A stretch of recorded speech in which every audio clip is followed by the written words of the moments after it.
नमस्कार दोस्तों, बेहद स्वागत करती हूँ आपका आपके अपने यूट्यूब चैनल अन्वित शिक्षा में। आज हम करने वाले हैं क्लास 11th होम साइंस का डायरेक्टरेट ऑफ एजुकेशन यानी DOE के द्वारा इशू किया हुआ practice paper, sample question paper. ये प्रैक्टिस पेपर दोस्तों कई मायनों में आपके लिए बेहद महत्वपूर्ण है। ये न सिर्फ आपको आपकी तैयारी को जांचने का मौका देगा, बल्कि एक आपके एग्ज़ाम का क्या पैटर्न होने वाला है, किस तरह के क्वेश्चंस आने वाले हैं टर्म 2 के लिए। क्योंकि आपका टर्म 1 जो था वो ऑब्जेक्टिव बेस्ड था, लेकिन टर्म 2 जो है वो पूरी तरीके से डिस्क्रिप्टिव बेस्ड है। किस तरह का पेपर आने वाला है, किस तरह के क्वेश्चंस होने वाले हैं, ये इस सब का आइडिया आपको इस प्रैक्टिस पेपर से लग जाएगा। और ये शुरू करने से पहले एक और छोटी सी सलाह मैं अपने साथियों को, अपने स्टूडेंट्स को देना चाहूँगी कि आप एक पेपर और पेन अपने साथ ले लीजिए और इस क्वेश्चन पेपर में जितने भी क्वेश्चंस आते जाएं आप उनकी आंसर कॉपी पर नोट करते जाएं। और बाद में इस वीडियो में मैं आपको आंसर्स भी दिखाऊंगी, मेरे पास इस क्वेश्चन पेपर के आंसर्स भी हैं, लेकिन पहले हम सिर्फ क्वेश्चंस देखेंगे। आप साथ साथ आंसर्स अपने आप लिखते चलें। इससे आपको अंदाज़ा होगा कि आपकी तैयारी कितनी है, आप किस तरह का लिख रहे हैं और किस तरह का आंसर आपको DOE सजेस्ट कर रहा है। आपको आपकी तैयारी को जांचने का मौका मिलेगा बेसिकली। तो चलिए अपना टाइम वेस्ट ना करते हुए हम शुरू कर देते हैं फटाफट से। सबसे पहले निर्देश मैं अपने हर वीडियो में कहती हूँ दोस्तों, आप किसी भी सब्जेक्ट का पेपर दे रहे हो, किसी भी टर्म के लिए दे रहे हो, आप सबसे पहले निर्देशों को, जनरल इंस्ट्रक्शंस को ज़रूर ध्यान से पढ़ें। क्योंकि अगर आप निर्देशों को ध्यान से पढ़ लेते हैं तो आप कई बार बहुत सारी गलतियाँ करने से बच जाते हैं। तो जल्दी से हम एक बार अपने इंस्ट्रक्शंस को पढ़ लेते हैं। सभी प्रश्न अनिवार्य हैं। कुल 13 प्रश्न हैं। 3 खंड हैं पूरे प्रश्न पत्र में। खंड क में आपके 1 से 7 तक प्रश्न हैं जो 2 नंबर के हैं। खंड ख में 8 से 10 यानी कि 3 प्रश्न होंगे 3-3 नंबर के। और खंड ग में 11 से 13, 11, 12, 13 यानी 3 प्रश्न 4 नंबरों के, राइट। और कुछ प्रश्नों में आंतरिक विकल्प भी दिए गए हैं। आंतरिक विकल्प यानी चॉइस भी है आपको। ये अच्छी बात है कि ये प्रश्न पत्र जो है, ये प्रैक्टिस पेपर जो है वो दोनों लैंग्वेजेस में है, हिंदी और इंग्लिश, यानी हमारे दोनों मीडियम के बच्चे इसका फ़ायदा ले सकते हैं। सामान्य निर्देश जो हमने पढ़े वही आपके इंग्लिश में। General instructions, all questions are compulsory. Total 13 questions, 3 sections. Section A 1 to 7 2 marks का, सेक्शन B 8 to 10 3 मार्क्स का, और सेक्शन C 11 to 13 4 मार्क्स के 3 क्वेश्चंस। और कुछ इंटरनल चॉइसेस भी आपके लिए हैं। अब हम चलेंगे अपने सेक्शन A यानी खंड अ पर। जल्दी से मैं प्रश्न आपके लिए पढ़ देती हूँ। जॉन एक कॉलेज हॉस्टल में रहने जा रहा है। उसे कपड़ों की देखभाल और संग्रह करने की 4 सावधानियों के बारे में समझाएं। John is going to stay in a college hostel. Explain to him about 4 precautions to be taken for the care and storage of garments. Question number 2, स्वस्थता और स्वास्थ्य कल्याण के पैमाने पर उच्च श्रेणी में रखे गए व्यक्तियों में कौन से 4 गुण सामान्य रूप से पाए जाते हैं? Which 4 qualities are commonly found in the persons rated high on the wellness or well-being profile? Next question. Question number 3. इसमें जैसा कि हम देख सकते हैं आपके लिए चॉइस भी दी गई है। मयंक के माता पिता को बच्चों के पालन पोषण में स्नेहोन्मुखी अनुशासनात्मक दृष्टिकोण अपनाने के लिए आप कौन से 4 तरीके सुझाएंगे? What 4 ways will you suggest to Mayank's parent to adopt for affection-oriented disciplining approach in child rearing? अथवा और यानी कि आपके पास चॉइस है, या तो आप ऊपर वाला करें या आप ये नीचे वाला प्रश्न करें। प्रीति अभी 1 सप्ताह पहले ही नई माँ बनी है। उसे जन्म से लेकर 6 माह तक की आयु के बच्चे के क्रियात्मक विकास का क्रम समझाएं। Preeti has become a new mother just a week ago. Explain to her the sequence of motor development of a child from birth to 6 month of age. Question number 4, निम्नलिखित का कारण बताएं। शिशु को जन्म के तुरंत बाद स्तनपान कराना चाहिए। ऊर्जा के अतिरिक्त 1 वर्ष तक के बच्चों को पर्याप्त प्रोटीन, कैल्शियम और लौह तत्व अवश्य मिलने चाहिए। Give reasons of the following. The baby should be breast fed immediately after birth. Besides energy, children up to 1 year must get adequate protein, calcium and iron. Next question, question number 5। जैसा कि ये मुझे दिख रहा है screen पर, इसमें भी मुझे चॉइस दिख रही है और काफ़ी बड़ा प्रश्न भी लग रहा है। यदि छोटे बच्चों में पोषण संबंधी आवश्यकताओं की पूर्ति पर्याप्त तरीके से नहीं हुई हो तो उन्हें पोषक तत्वों की कमी से होने वाले रोग हो सकते हैं। उन 4 महत्वपूर्ण रोगों को सूचीबद्ध करें जो बचपन में पोषक तत्वों की कमी से हो सकते हैं। Nutritional deficiency diseases may set in if the nutritional needs of young children are not adequately met. List 4 important diseases that can be caused by nutrients deficiency in childhood. Right? और या अथवा यानी कि वो करें या आप ये नीचे वाला प्रश्न करें। अच्छा स्वास्थ्य एवं स्वस्थता पूरी तरीके से अच्छे पोषण पर ही निर्भर नहीं है। वास्तव में बच्चों को विभिन्न रोगों से बचाने में टीकाकरण की भी महत्वपूर्ण भूमिका है। 9 महीने तक के बच्चों को दिए जाने वाले 4 महत्वपूर्ण टीकों के पूरे नाम सूचीबद्ध करें।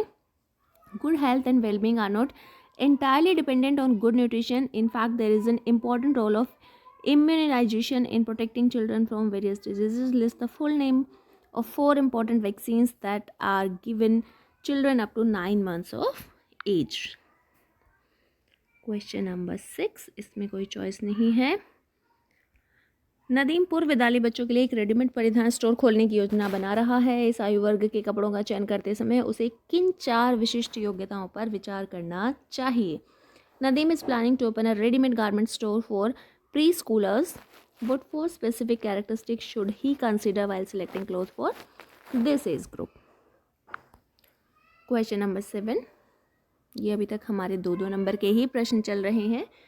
आपकी बहन 7 माह की शिशु की माँ है, उसे 2 उपयुक्त पूरक आहार सुझाएं। पूरक आहार के लिए 2 महत्वपूर्ण दिशा निर्देशों का उल्लेख करें जिसके बारे में उसे पता होना चाहिए। Your sister is a mother of a 7-month-old infant. Suggest to her 2 suitable complementary food. Mention 2 important guidelines for complementary feeding she should be aware of. अब हमारा आ गया है सेक्शन बी यानी खंड ब।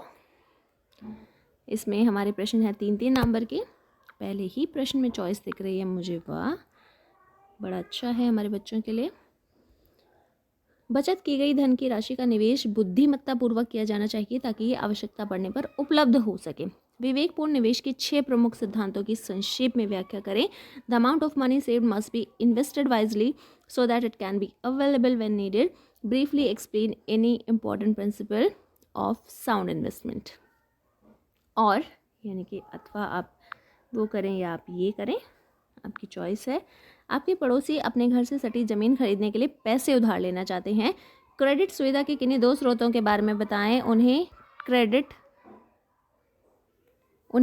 के 4 C के बारे में अवगत करवाइए जिनका उपयोग आमतौर पर उधार देने वाले बैंक या वित्तीय संस्था द्वारा क्रेडिट देने का निर्णय लेने के लिए किया जाता है। Your neighbors want to borrow money to buy land adjoining to their house. Mention any 2 sources of credit facility to them. Inform them about the 4 C's of credit which are commonly used by the lending bank or financial institution for taking decision to give credit. Question number 9 पर चलेंगे। विशेष आवश्यकता वाले बच्चों के लिए कपड़ों का चयन उनकी क्षमता के अनुसार किया जाना चाहिए। इस कथन के समर्थन में शारीरिक अक्षम बच्चों के वस्त्रों की 6 विशेषताओं पर आप चर्चा करें। Clothing for children with special needs should be selected according to their ability. In support of this statement, discuss 6 characteristics of clothing for physically challenged children. Question number 10। Shalini को अपनी नई नौकरी से प्रथम वेतन प्राप्त हुआ है। वाह। आय को प्रभावी ढंग से प्रबंधित करने के लिए उसे बजट कार्ड समझाएं। एक अच्छा बजट बनाने के लिए 5 मुख्य चरणों का उल्लेख करके उसका मार्गदर्शन करें। Shalini has received first salary from her new job. Explain the meaning of budget to her to manage income effectively. Guide her by mentioning 5 main steps to make a good expenditure plan. अब हम चलेंगे अपने section C पर, और हमारा जो section C है बच्चों आप लोग वेल अवेयर ही हैं कि इसके जो प्रश्न हैं वो 4 नंबर के हैं, यानी कि 3 ही प्रश्न आपके 12 नंबर के हैं। Question number 11। स्वस्थता के समग्र दृष्टिकोण का वर्णन करते हुए एक रेखा चित्र द्वारा स्वस्थ जीवन शैली के 8 आयामों को दर्शाएं। और ये जो प्रश्न है अगला, ये हमारे दृष्टिबाधित बच्चों के लिए है। रेखा चित्र बनाने की कोई आवश्यकता नहीं, केवल स्वास्थ्य कल्याण के 8 आयामों को लिखें और संक्षेप में वर्णन करें। यानी कि हमारे जो दृष्टिबाधित बच्चे हैं उन्हें चित्र बनाने की ज़रूरत नहीं, बाकी हमारे नॉर्मल बच्चों को चित्र भी बनाना है, डायग्राम भी बनाना है। Illustrate the E dimension of a healthy lifestyle with a diagram describing a holistic approach for wellbeing. For visually impaired candidate, no need to draw diagram, only write and briefly describe E dimensions of wellness. Question number 12। Kartik के सूती pant पर तेल के कुछ धब्बे हैं। दाग हटाने के लिए उसे कोई 2 उपयुक्त दाग हटाने वाले साधन या अभिकर्मक सुझाएं।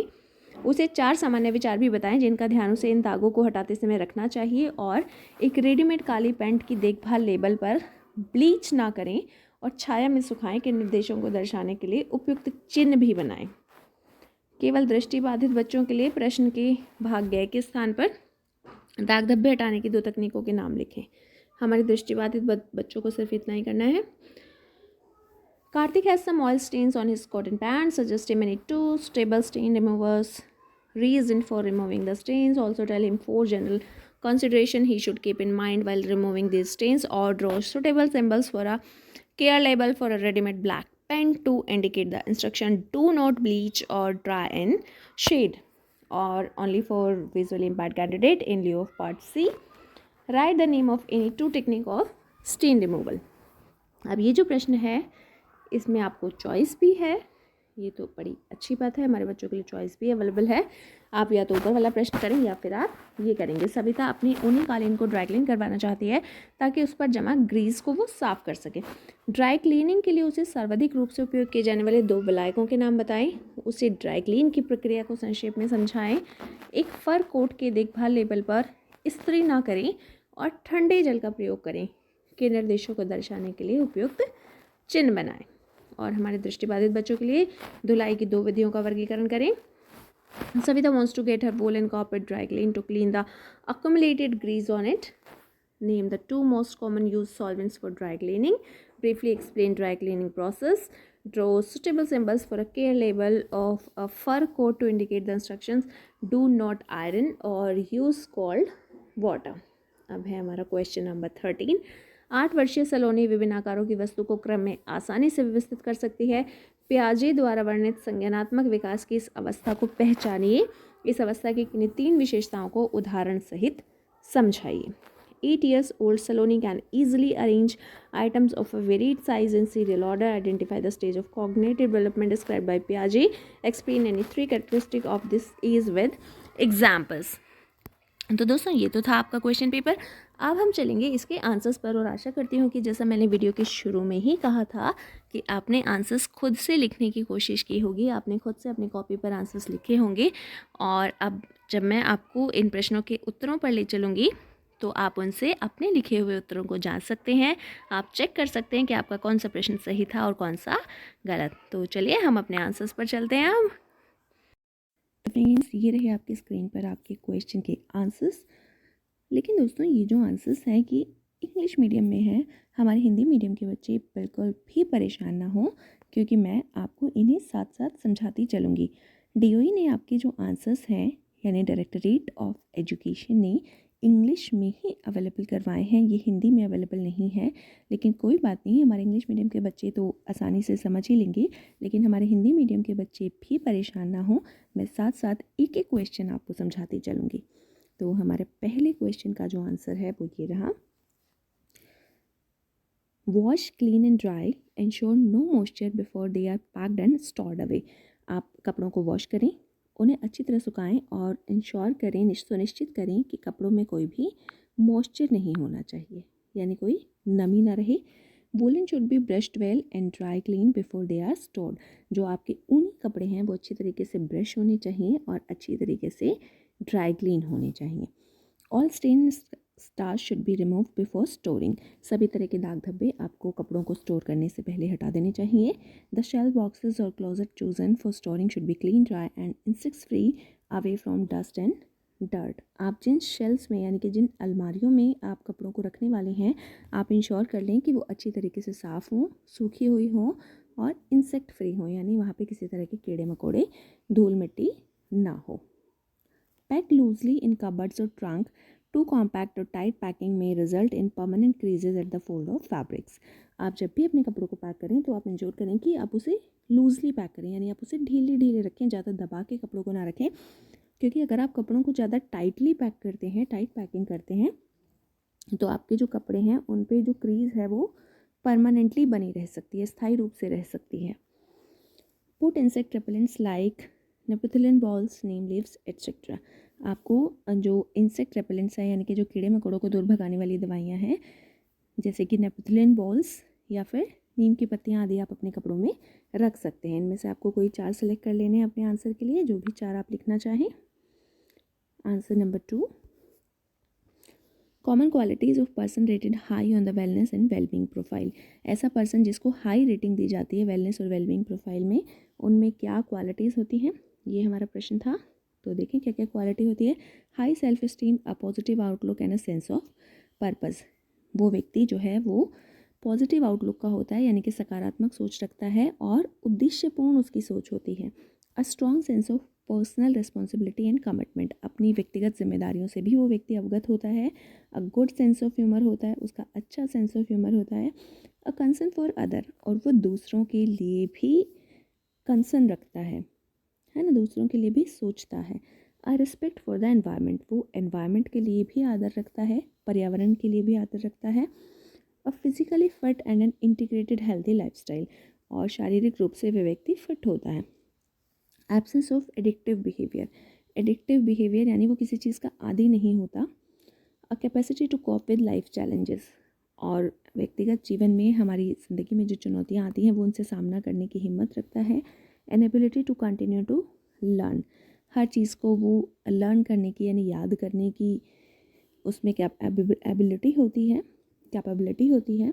अ capacity to love and an ability to nurture, व्यक्ति को चीज़ों को प्यार करने की और उन्हें पोषित करने की उसमें एबिलिटी होती है।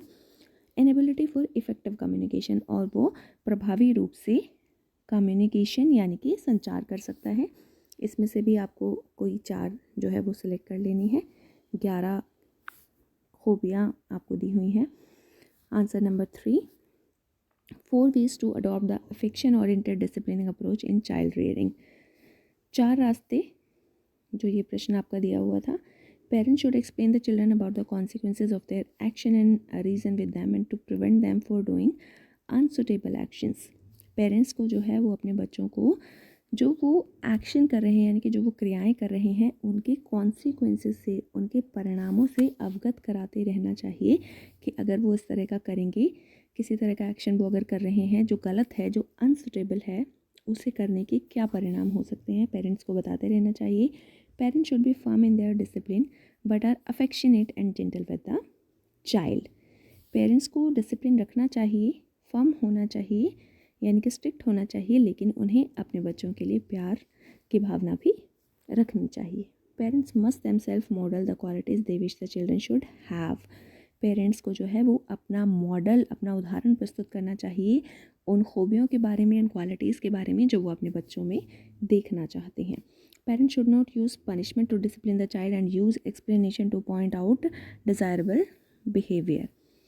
पेरेंट्स को जो है वो अपने बच्चों को, parents should not use punishment to discipline, बच्चों को अनुशासन में रखने के लिए पेरेंट्स को पनिशमेंट नहीं देनी चाहिए, सज़ा नहीं देनी चाहिए।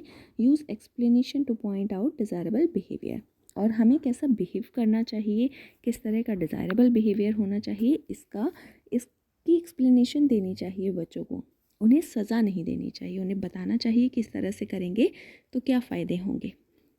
ये प्रश्न आपका चॉइस में था, तो इसका चॉइस वाला answer motor development, milestones, birth से 3 महीने तक लिफ्टिंग और holding the head, newborns can move their head from side to side slightly, 1 month का जो बच्चा है they can raise their head, वो अपना सर उठा सकते हैं।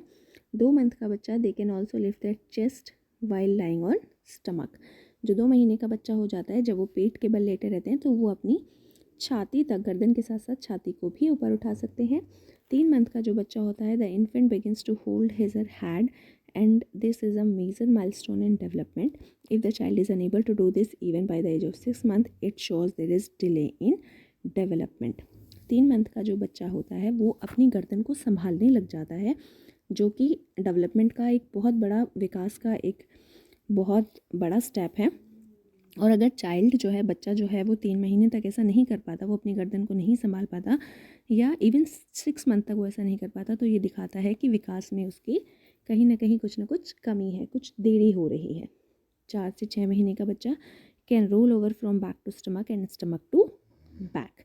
4 से 6 महीने का जो बच्चा है वो स्टमक के बल लेट सकता है और वापस रोल होकर कमर के बल भी लेट सकता है, यानी वो घूम सकता है बेड पर या जहाँ भी आप उसे लटाएं। Answer number 4, a baby should be put on breast milk soon after birth. माताओं को जो है वो बच्चों को बर्थ के तुरंत बाद अपना दूध पिलाना चाहिए, क्योंकि during the first 2-3 days a yellow coloured fluid known as colostrum is produced. बच्चे के बर्थ के 2-3 दिन के बाद एक येलो कलर का, एक पीले कलर का फ्लूइड लिक्विड जो है वो निकलता है कोलेस्ट्रम नाम का। Babies must be fed on it as it is very rich in antibodies and protect the child of infections. ये जो है बच्चों को ये ज़रूर पिलाना चाहिए। ये जो फ्लूइड है, जो लिक्विड है, वो बच्चों के अंदर ज़रूर जाना चाहिए, कोलेस्ट्रम नाम का। ये बहुत ज़्यादा रिच होता है एंटीबॉडीज़ से और बच्चों को सभी तरह के इन्फेक्शन से बचाता है। WHO recommends exclusive breast feeding for 6 month। WHO जो हमारी वर्ल्ड हेल्थ ऑर्गेनाइजेशन है वो सजेस्ट करती है कि माताओं को कम से कम 6 महीने तक अपने बच्चों को ज़रूर दूध पिलाना चाहिए। Beside energy, children should get energy के साथ साथ बच्चों को क्या मिलेगा? प्रोटीन मिलेगा ग्रोथ के लिए, कैल्शियम मिलेगा हेल्दी बोन्स के लिए यानी अच्छी हड्डियों के लिए, आयरन मिलेगा for growth and expansion of blood volume, उनकी वृद्धि के लिए और रक्त के संचार को बढ़ाने के लिए। अब हम चलेंगे अपने आंसर नंबर 5 पर। Important deficiency diseases that may occur in childhood. ऐसे डिजीजेस जो चाइल्डहुड में, जो बचपन में बच्चों को हो सकती हैं। प्रोटीन एनर्जी malnutrition यानी PEM leads to growth retardation and infection leading to diarrhoea and dehydration.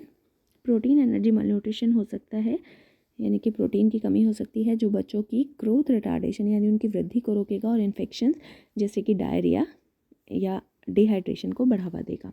Anaemia हो सकता है cause due to iron deficiency, iron की कमी के कारण एनीमिया हो सकता है।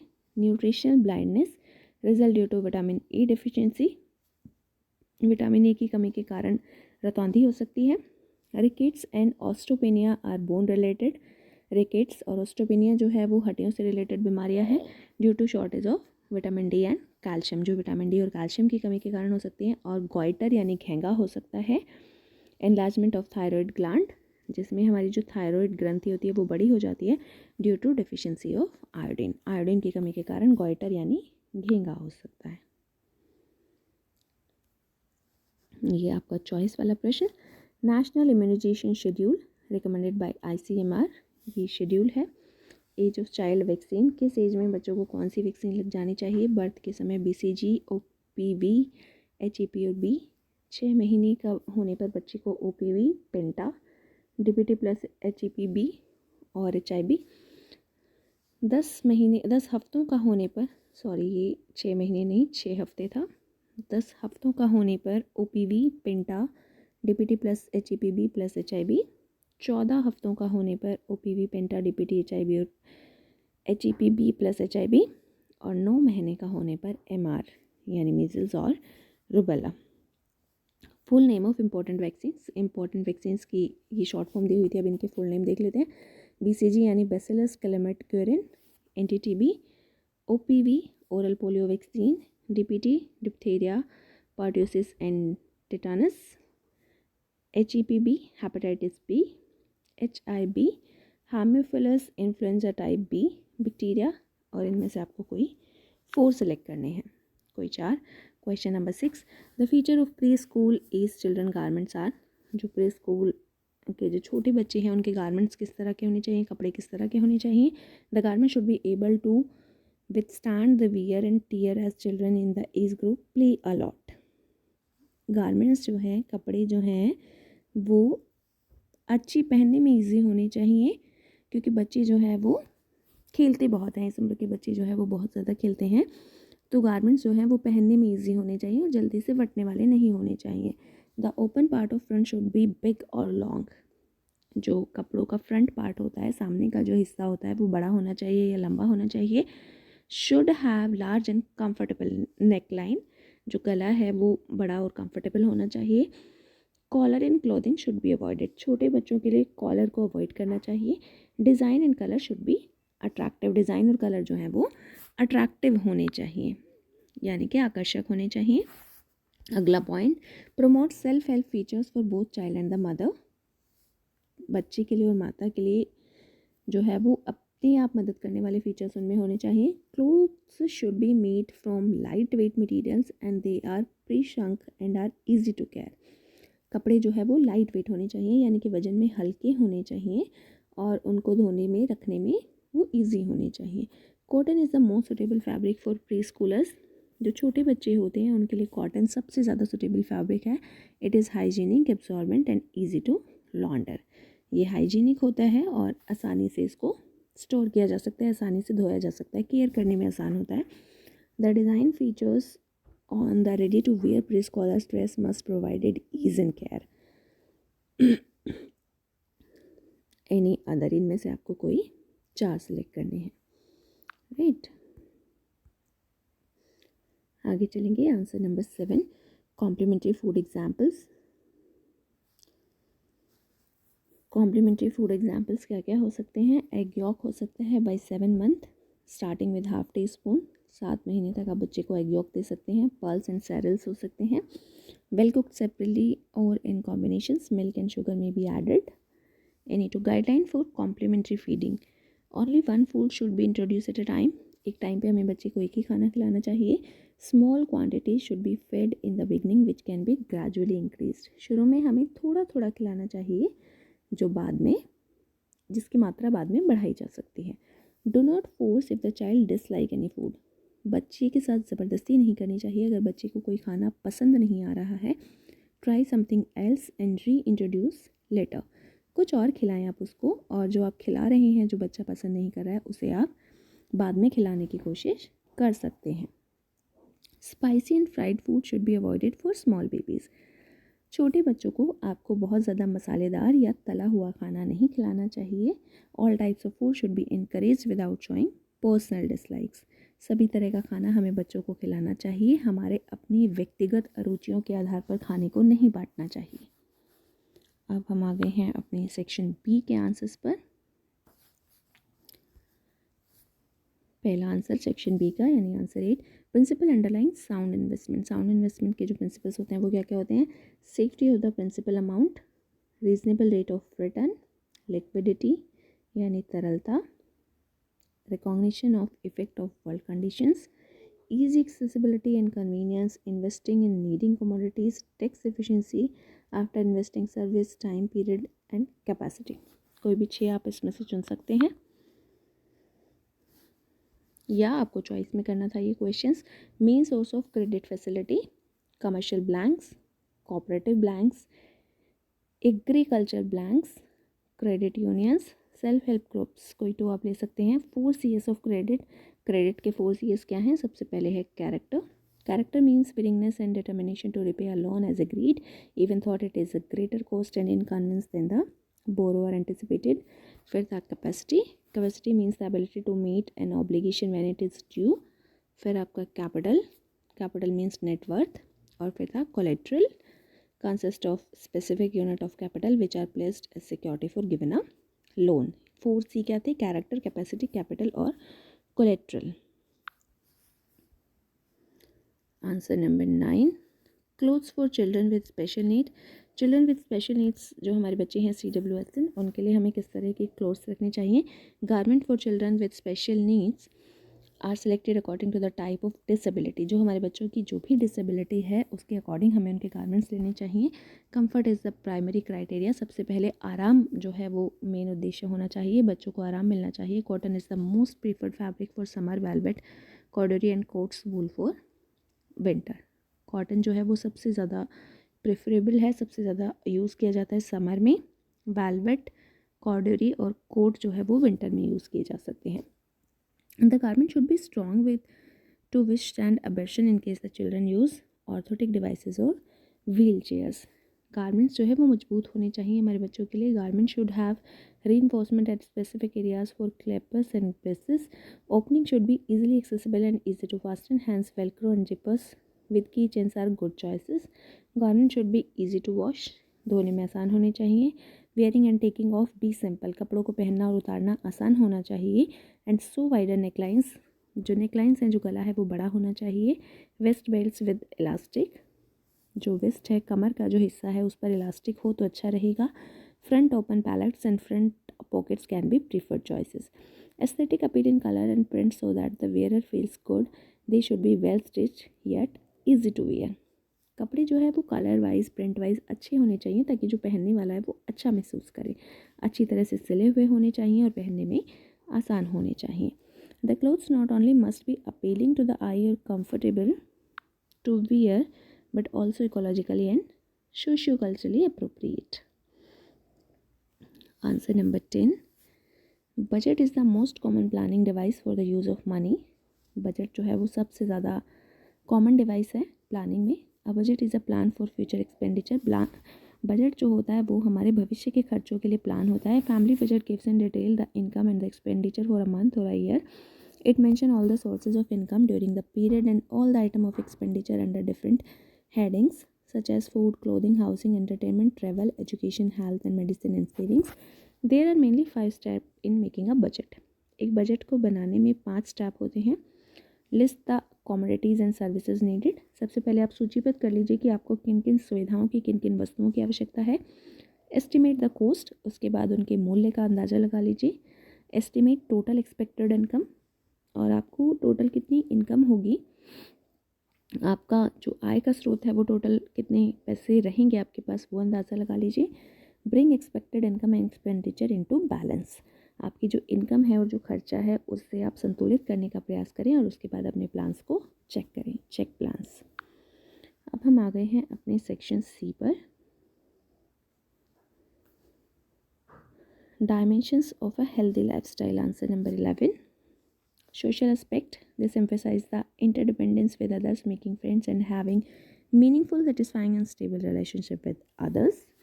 Social aspects, physical aspects, intellectual aspects, occupational aspects, emotional, spiritual, environmental और फाइनेंशियल एस्पेक्ट्स। एक हेल्दी लाइफस्टाइल में एक स्वस्थ जीवन जीने का जो तरीका है उसमें क्या क्या एस्पेक्ट होने चाहिए ये वो दिया हुआ है। आपका जो सामाजिक एस्पेक्ट है उसमें आपको आपकी जो रिलेशन है वो अच्छे होने चाहिए, आपके फ्रेंड्स होने चाहिए। फिजिकल एस्पेक्ट्स में आपका लाइफस्टाइल अच्छा होना चाहिए, आपकी डाइट बैलेंस्ड होनी चाहिए और आप फिट होने चाहिए। इंटेलेक्चुअल एस्पेक्ट यानी कि बौद्धिक जो एस्पेक्ट है उसमें आप क्रिएटिव होने चाहिए और आप मेंटल एक्टिविटीज़ में एंगेज होने चाहिए। ऑक्यूपेशनल, ऑक्यूपेशनल यानी इसको हिंदी में हम क्या बोलेंगे, ऑक्यूपेशन कहते हैं जॉब को, व्यवसायिक बोल सकते हैं। व्यवसायिक एस्पेक्ट जो है this is concern with the satisfaction gained from one's work and how much one feel enriched by work. इसमें आता है कि आप अपने काम से, आप जो भी काम कर रहे हैं उसमें आप कितना संतोष महसूस करते हैं, कितना सेटिस्फेक्शन महसूस करते हैं और अपने काम को आप कितना अच्छे तरीके से निभा पाते हैं। Emotional aspect, this is closely related to degree of awareness and acceptance that has one's of feeling. Spiritual यानी आध्यात्मिक एस्पेक्ट। इसी तरह से आपका एनवायरमेंटल और फाइनेंशियल एस्पेक्ट। इसकी लैंग्वेज बिल्कुल आसान है दोस्तों, अगर आप पढ़ेंगे तो मुझे नहीं लगता कि इसे आपको समझने में कोई दिक्कत आएगी। और ये है आपका डायग्राम, जो आपको डायग्राम से समझाना था। इस प्रश्न में आपको डायग्राम बनाना था। Diagram showing a holistic approach for wellbeing. काफ़ी सुंदर सा डायग्राम बनाया हुआ है।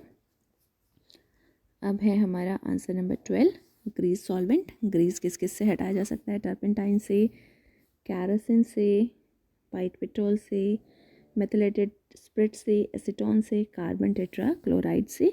ग्रीस एब्जॉर्बेंट्स क्या हैं, bran, fuller's earth, talcum powder, starch और French chalk. Any two. General consideration, removal of stains में हमें क्या ध्यान रखना चाहिए दाग धब्बों को हटाने के लिए। Remove the stains when fresh, जब आपके जो दाग धब्बे हैं वो फ्रेश हों, यानी कि वो जब भी लगे हों आप उन्हें तुरंत हटाएं। Identify the stain and use the right procedure of its removal. आप दाग धब्बों की पहचान करें कि वो किस तरह का दाग है और उसके बाद उसे हटाने के लिए सही तरीके को अपनाएं। For unknown stains start with a simple process and move to complex one. जो आपके अननोन स्टेन्स हैं यानी कि इस तरह के दाग धब्बे जिन्हें आप नहीं जानते कि वो किस प्रकार के हैं, उन्हें हटाने के लिए आप साधारण प्रक्रिया से शुरू करें, सिंपल प्रोसेस से शुरू करें और उसके बाद आप उन्हें कॉम्प्लेक्स प्रोसेस की ओर ले जाएं। पहले साधारण प्रक्रिया से शुरू करें, उसके बाद आप उसे जटिल बना सकते हैं। Repeated use of milder reagent is better than one time use of strong agent. पहले आप माइल्डर चीज़ को यूज़ करें, ठीक है, जो हल्की चीज़ है, जो हल्का रिएजेंट है उसको यूज़ करें, उसके बाद आप ऐसे स्ट्रॉन्ग एजेंट की ओर ले जाएं। Wash all fabric with soapy solution after stain removal to remove all traces of chemical from it. कोई भी स्ट्रेन को हटाने के लिए जब आप किसी केमिकल को यूज़ करते हैं तो उसे यूज़ करने के बाद आप सोपी सॉल्यूशन यूज़ करें, यानी कि आप साबुन का यूज़ करें ताकि जो केमिकल है वो कपड़े से अच्छी तरीके से निकल सके। Dry fabrics in the sun as sunlight acts a natural bleach, और कपड़ों को आप धूप में सुखाएं क्योंकि जो सनलाइट है, जो धूप है, वो नेचुरल ब्लीच का काम करती है। For delicate fabrics dry out the chemical on a small portion of fabric, if they damage the fabric do not use them. जो डेलिकेट फैब्रिक्स है यानी कि जो नाजुक कपड़ा होता है हमारा, उसे यूज़ करने के लिए पहले आप केमिकल को कहीं छोटे से हिस्से पर प्रयोग करके देख लीजिए। अगर वो कपड़े को नुकसान पहुंचा रहा है तो आप उसे यूज़ ना करें। ये आपके पिक्चर्स जो आपको साइंस बना के दिखाने थे। डू नॉट ब्लीच के लिए आप ये यूज़ कर सकते हैं, ड्राई इन शेड के लिए ये यूज़ कर सकते हैं। ये हमारे विजुअली इम्पेयर्ड बच्चों के लिए।